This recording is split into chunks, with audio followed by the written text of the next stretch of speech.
Sen otur. Ya bu kız harda kaldı. Mamışkan gözlemirsin.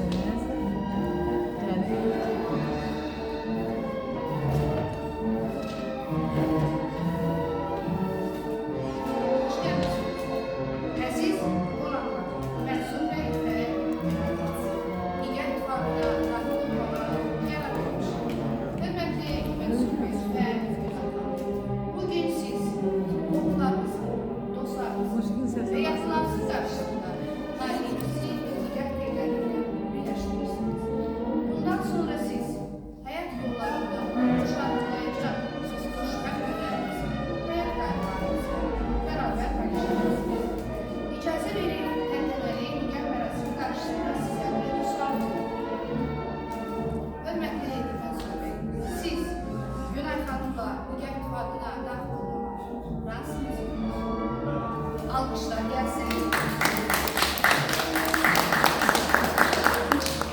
Hörmətli Günay xanım, siz Mənsur bəylə digər ittifaqına daxil olmağa razısınızmı? Bəli. Alqışlar. Azərbaycan Respublikasının Ali Məcəlləsinə müvafiq olaraq və hər ikinizin qarşılıqlı razılığına əsasən hazırda sizin yanınızda xahiş edirəm öz ittifaqınızı imzalarınızla təsdiq edərsiniz. Bəyiniz buyursun, belə Bəyiniz buyursun.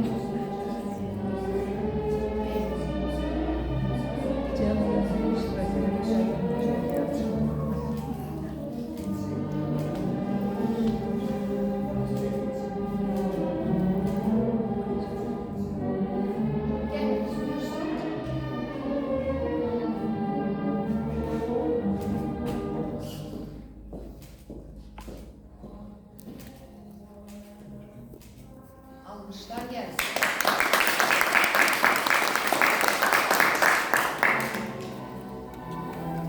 Bəyimizin şahidlərini imza etməyə xahiş edirik. Allah xoşbəxt etsin. Amin. Yar yanlardan olsunlar. Oğlu kızı olsunlar. Amin. Həmişə xoşsunlar. Teşekkürler.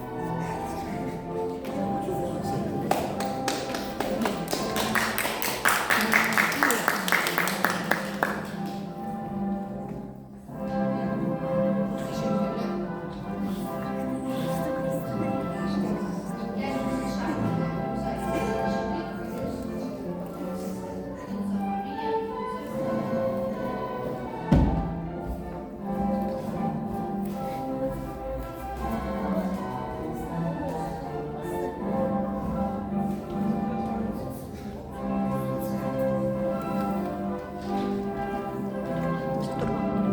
Alqışlar gəlsin.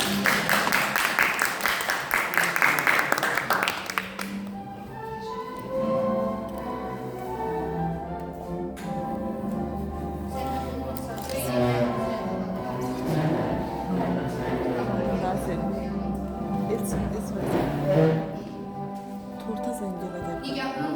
Atmışam da ben.